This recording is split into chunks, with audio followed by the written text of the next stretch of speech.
quickly as possible. He had grown restless with his life, always searching for the next great truth, always rushing to the next thing. His mind was filled with questions, and he was desperate for answers.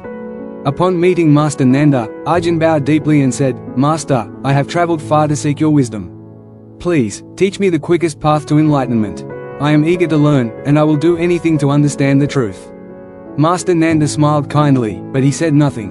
Instead, he gestured for Arjun to follow him to the garden, where a small, simple stone fountain stood. The sound of the water trickling into the basin was peaceful, the air filled with the sweet scent of blooming flowers. Nanda sat quietly by the fountain and motioned for Arjun to sit beside him. Arjun, eager to begin his learning, waited for the master to speak.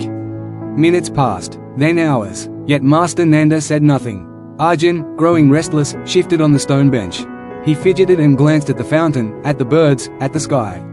But still, Master Nanda remained silent, his eyes fixed on the flowing water as if lost in deep contemplation. Frustrated, Arjun could not take it anymore. "Master," he finally said, "why do you remain silent? I have traveled far and have many questions, yet you do not speak. How am I to learn from you if you do not teach me?" Master Nanda turned slowly toward Arjun, his gaze calm but penetrating. "Patience," he said softly, "is the first lesson." "But I don't understand," Arjun replied, his voice filled with impatience. "I came here to learn, to gain wisdom. How can I learn patience from simply sitting in silence?" The master smiled, his eyes twinkling. "Patience is not something that can be taught with words, Arjun. It must be experienced. You rush through life, always seeking the next thing, always searching for answers. But the answers will not come quickly. They come when you are still enough to receive them." Arjun's brow furrowed. "But I do not have the time for such stillness. I want to know everything now. I want to be enlightened today." Master Nanda chuckled gently. "You may desire it, but wisdom cannot be rushed. It grows in its own time, like the flowers in the garden. If you try to force the petals open, they will wither. But if you wait, if you nurture them, they will bloom in their own time." Arjun, though frustrated, did as the master suggested. He sat silently by the fountain for hours, observing the gentle flow of the water, the movement of the trees in the breeze, the way the sunlight shifted across the stones. But the longer he sat, the more his mind quieted. Slowly, his restlessness began to fade, replaced by a quiet awareness of the present moment. Days passed, and still, Master Nanda said very little. Arjun spent his days watching the master's actions, observing how Nanda moved through the world with a slow, deliberate grace. Whether he was tending the garden, preparing tea, or simply walking through the monastery grounds, there was a peacefulness in the master's every action, a patient, calm presence that seemed to radiate from him. One afternoon, Arjun found himself sitting with Master Nanda, watching the clouds drift by in the sky. For the first time since he had arrived, he was not thinking about what he had to do next or wondering when the master would finally give him the answers he sought. Instead, he was simply there, present with the moment. He realized that, over the past few days, something had changed inside him.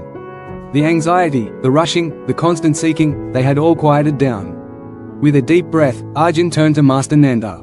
"Master," he said softly, "I now understand. You have shown me that wisdom is not something that can be rushed or forced. It is something that grows in stillness and patience. I no longer need to search for it outside of myself, I need only to be present with what is." Master Nanda smiled, his eyes filled with understanding. "Yes, Arjun, you have learned the most important lesson of all.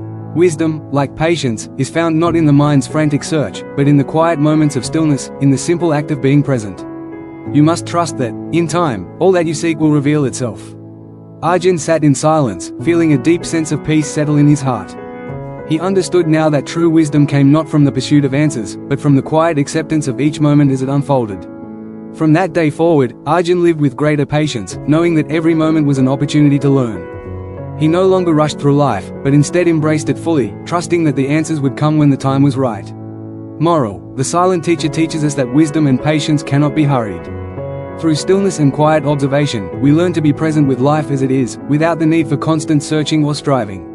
Sometimes, the most profound lessons are learned not through words, but through the silent example of living in harmony with the world around us. Thanks for watching. If you found this video insightful, don't forget to give it a like, share it with others who might benefit, and subscribe to the channel for more valuable content like this. Hit the bell icon so you never miss an update. See you in the next video.